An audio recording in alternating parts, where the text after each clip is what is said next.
اسکر اوقویف نخستین پرزیدنت قرقیزستان که سال 2005 در پی برکناریش از قدرت از کشور فرار کرده بود، روز 2 آگوست 16 سال بعد فرارش به بشکک برگشت.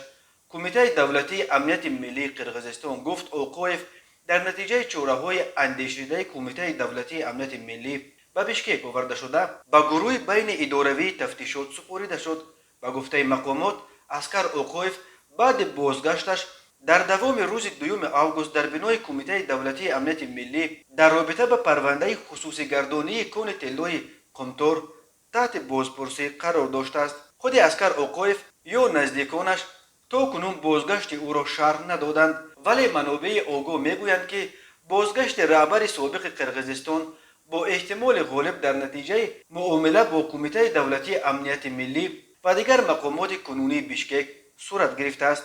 اسکر اوقویف قبلا گفته بود که در صورت کفالت برخورد قانونی آماده است برگردد و در رابطه به خصوصی گردانی کون طلای کمتور بیانات دهد.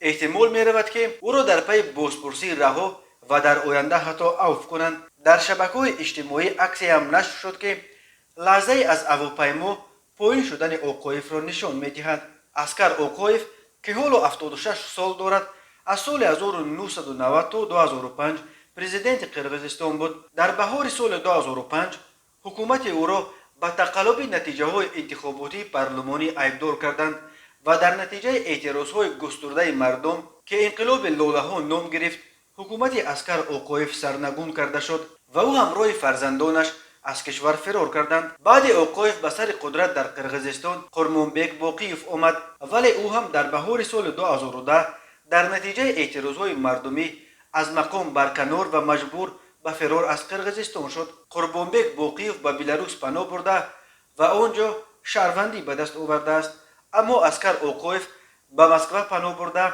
و در مکتب‌های عالی روسیه درس میداد. اسکر اوقویف عالم شناخته در ساحه فیزیک و متماتیک و اپتیک بوده.